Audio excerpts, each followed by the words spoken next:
In Ramallah, Arafat's aides rushed to his side and offered to stay with their leader, come what may. I said, Mr. President, I think things will happen tonight here.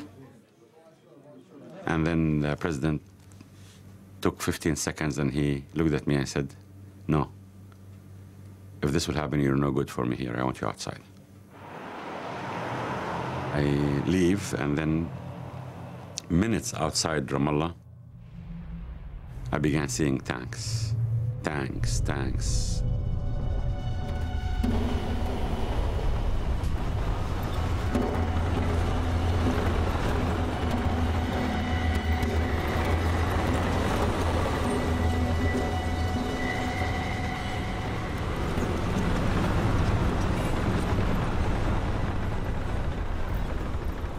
ממש תמונות סוריאליסטיות בקרב הזה. אנחנו התקדמנו עם הכוחות, ותוך כדי הקרב פטרולים של הפלסטינים, כיוון שהיה ערפל ולא ראו כלום, וירד גשם.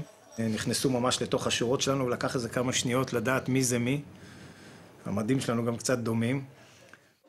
הפלסטינים פיזרו הרבה כוחות קטנים סביב המוקטעה כדי להגן עליה.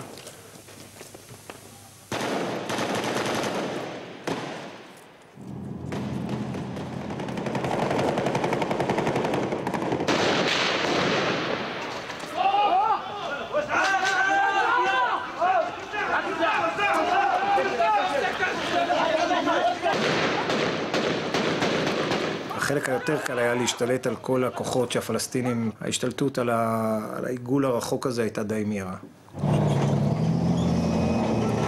רצנו את החומות של המתחם. אני רוצה לומר לכם שכבר ברגעים אלו נמצאים כוחות צה"ל בתוך המוקטעה, מרכז שלטונו של ערפאת ברמאללה. הוא אויב, ובשלב זה יבודד. I am appealing to the whole international world to stop this aggression against our people. They are declaring that they will continue their military escalation, and they had more and more plans against our people. The Israeli tanks rolled into 6 Palestinian towns. In a single week, 80 Palestinians and 33 Israelis were killed.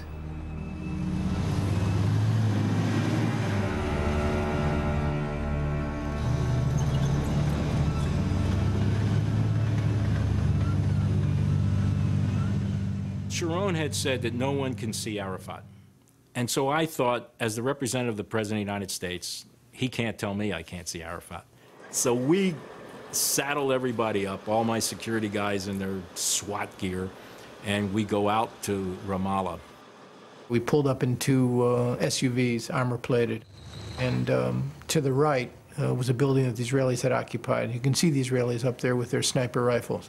In the doorway and through the windows of the Muqatta were nervous Palestinians with automatic weapons, fingers on the trigger. The first thing that hit me was the overwhelming stench.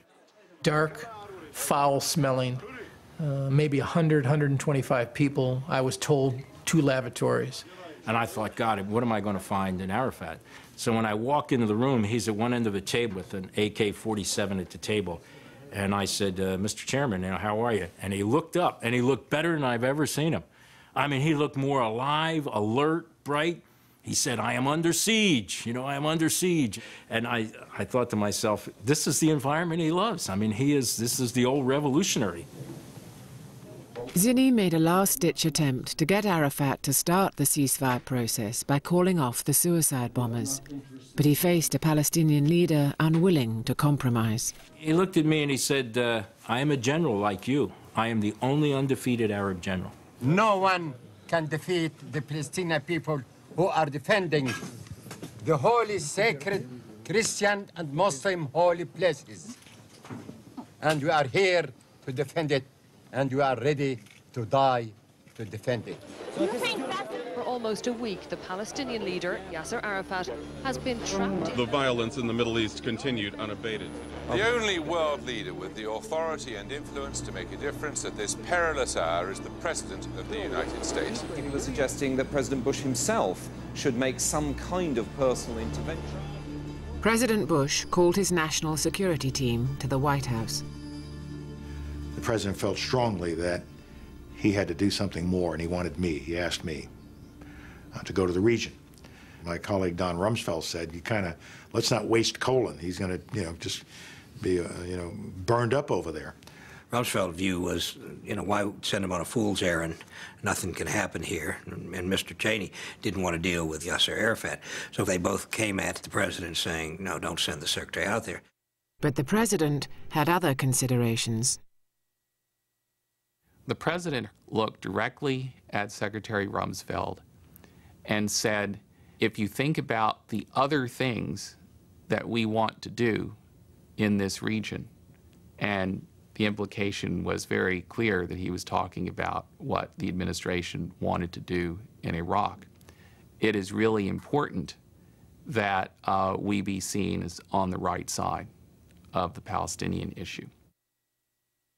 The Secretary of State wanted to do more than just stop the killing. I said that I just couldn't go out and have conversations without trying to put something in place. The Secretary's view is he had to have something, such as a conference. This was not met with great favor by many in the administration who thought it was just sort of Clinton-esque idea. Secretary Rumsfeld argued that there was really no basis on which the United States should try to intervene diplomatically. Secretary Powell said, look, I gotta have something. If I come out here and fool around for 9 or 10 days and there's nothing, no look of progress, the situation will actually look more hopeless and there may be more danger in the region. The president agreed. The secretary would go to the Middle East and set up a conference. Powell's opponents in the cabinet had lost the battle. For now.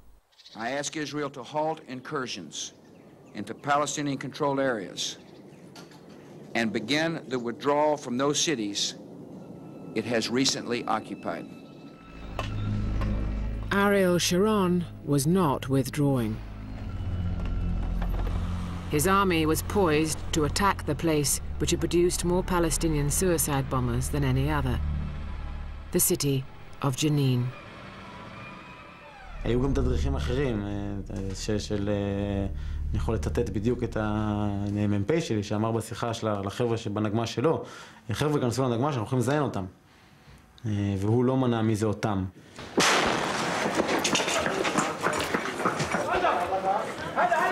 הפקודה בג'נין הייתה לעצור את כולם.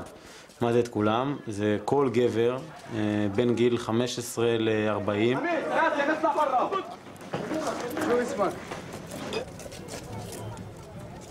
ראית ילד קטן שנראה לך שבאמת אין סיכוי שהוא כלום, אבל הוא היה בן 15, הפקודה הייתה להביא אותו. יהיו בקשר על זה המון בדיחות שחורות, לעצור את כל מי שיש לו שפם. Most of the young men in Jenin were rounded up by the Israeli army. They were sent away for questioning, but rumors spread that they were being massacred. We have 1,600 missing men. How many people were massacred? We said the number will not be less than 500.